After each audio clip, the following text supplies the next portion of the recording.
Good morning students. आज मैं आपको क्लास 7 का सामाजिक विज्ञान पढ़ाएंगे। हमारी पृथ्वी के अंदर। हमारी पृथ्वी एक गतिशील ग्रह है। हमारी पृथ्वी क्या है? एक गतिशील ग्रह है। इसके अंदर एवं बाहर निरंतर परिवर्तन होता रहता है। इसके अंदर और बाहर क्या है? निरंतर लगातार परिवर्तन होते रहता है।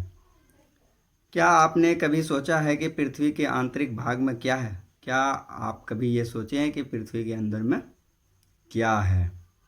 पृथ्वी किन पदार्थों से बनी है और पृथ्वी किस चीज़ से बनी है? पृथ्वी का आंतरिक भाग, पृथ्वी का अंदरूनी भाग के बारे में अब हम लोग जानेंगे। एक प्याज की तरह पृथ्वी भी एक के ऊपर एक संकेंद्रित परतों से बनी हुई है। पृथ्वी क्या है? प्याज के तरह एक के ऊपर एक परत के तरह ही बना हुआ है। पृथ्वी की सतह की सबसे ऊपरी परत को प्रॉपर्टी कहते हैं। पृथ्वी का सबसे ऊपरी सतह जो होता है उसको प्रॉपर्टी कहते हैं।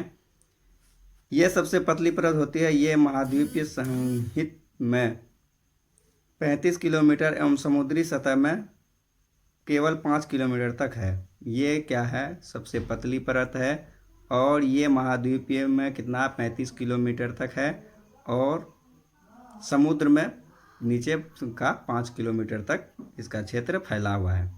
महाद्वीपीय संहित मुख्य रूप से सिलिका एवं एल्यूमिना जैसे खनिजों से बनी है। महाद्वीप संहित का मुख्य ये जो है पदार्थ वह सिलिका और एल्यूमिना से बना हुआ है। ये इसलिए इसे Cl सिलिका तथा L एल्यूमिना कहा जाता है। महासागर की प्रॉपर्टी मुख्यतः सिलिका एवं मैग्नीशियम की बनी है।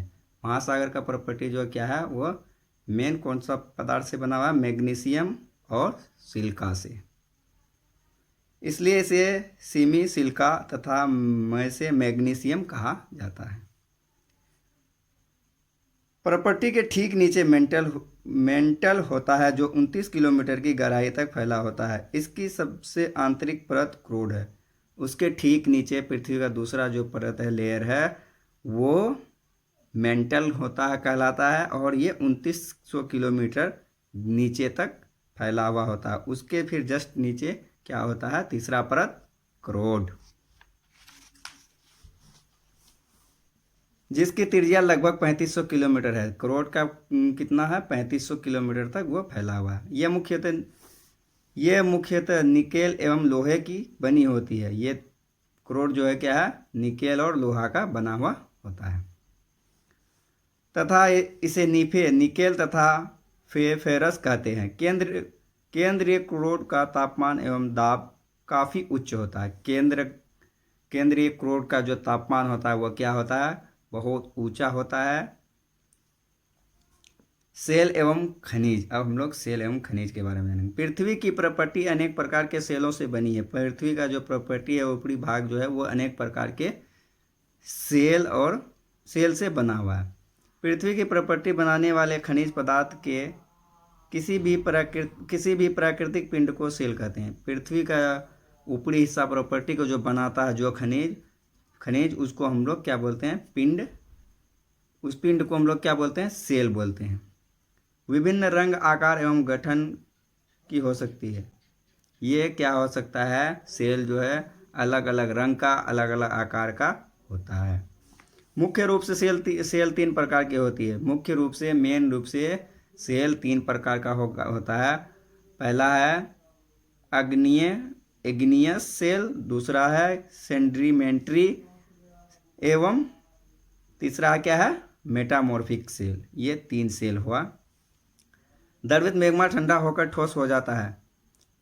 मैग्मा जो है द्रवित होकर के वो क्या हो जाता है? ठोस में बदल जाता है।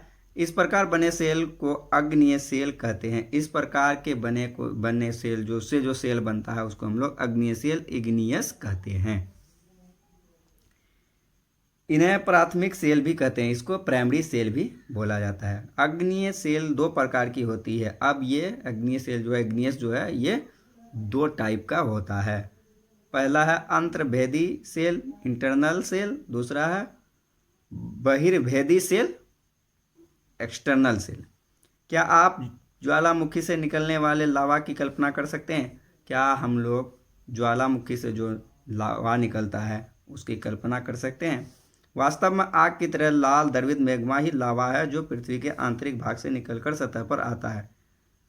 वास्तव में क्या है, ये जो जिसको लावा हम लोग बोलते हैं वो मैग्मा है और पृथ्वी का आंतरिक भाग से निकलता है, निकल करके पृथ्वी के ऊपरी सतह में आता है। जब द्रवित लावा पृथ्वी की सतह पर आता है वह तेजी से ठंडा होकर ठोस बन जाता है, और जब पृथ्वी की सतह में वह तेजी से आता है तो वो ठंडा होकर के ठोस में बदल जाता है। प्रॉपर्टी पर इस प्रकार के बने सेल को बहिर्भेदी अग्नीय सेल कहते हैं। इसको हम लोग क्या बोलते हैं? External cell. इनकी संरचना बहुत महीन दानों वाली होती है। इसका संरचना जो होता है बारीक छोटे छोटे दाना के रूप में होता है। उदाहरण के लिए बेसाल्ट, इसका एग्जाम्पल है बेसाल्ट। ढक्कन पठार बेसाल सेलों से ही बना है। ढक्कन पठार जो है क्या है? बेसाल साल से ही बना है।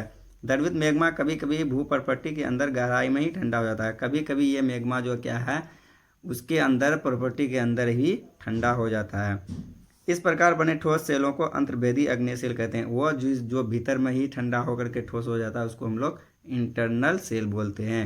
धीरे धीरे ठंडा होने के कारण ये बड़े दानों का रूप ले लेती है। धीरे धीरे ठंडा होने के कारण क्या होता है? ये बड़ा सा दाना का रूप ले लेता है। ग्रेगनाइट ऐसे ही सेल का एक उदाहरण है, और उस सेल का उदाहरण एग्जाम्पल क्या है? ग्रेगनाइट।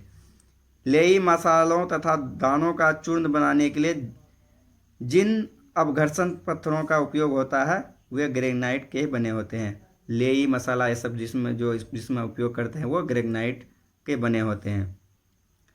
सेल लुढ़क कर, चटक कर तथा एक दूसरे से टकरा कर छोटे छोटे टुकड़ों में टूट जाती है। सेल क्या होता है? एक दूसरे से टकरा कर, लुढ़क कर ये छोटे छोटे टुकड़े में विभाजित हो जाती है।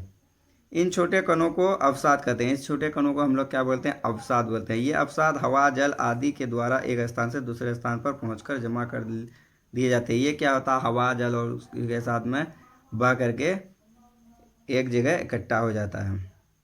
ये अतिरिक्त अवसाद दबकर एवं कठोर होकर सेल की परत बनाते हैं। ये क्या होता है? जमीन में दबने के बाद कठोर सेल का निर्माण करता है। इस प्रकार की सेल को अवसादी सेल कहते हैं। इस प्रकार जो बना हुआ सेल होता है उसको हम लोग अवसादी सेल बोलते हैं। उदाहरण के लिए बलवा पत्थर रेत के दानों से बनता है। उदाहरण के लिए क्या है? बलवा का पत्थर जो है वो उसी पत्थर रेत से बनता है, बालू से। इन सेलों में पौधों, जानवरों एवं अन्य सूक्ष्म जीवाणुओं जो कभी इन सेलों पर रहे हैं के जीवाश्म भी हो सकते हैं। वो सेल जो बनता है उसमें क्या होता है? जानवर, सूक्ष्म जीवाणु जो कभी उस सेल में रहा होगा उसका जीवाश्म से बनता है। अग्नि एवं अवसादी सेल उच्च ताप एवं दाब के कारण कायांतरित सेलों में परिवर्तित हो सकती है। अग्नि और अवसादी सेल में जब उच्च दाब पड़ता है तो वो एक नया रूप में कायांतरित सेल जिसको बोलते हैं उस रूप में परिवर्तित हो जाता है। उदाहरण के लिए चिकनी मिट्टी स्लेट में एवं चूना पत्थर संगमरमर में परिवर्तित हो जाता है। उदाहरण एग्जाम्पल क्या है? चिकनी मिट्टी जो है वह स्लेट के रूप में, चूना जो है संगमरमर के रूप में परिवर्तित हो जाता है।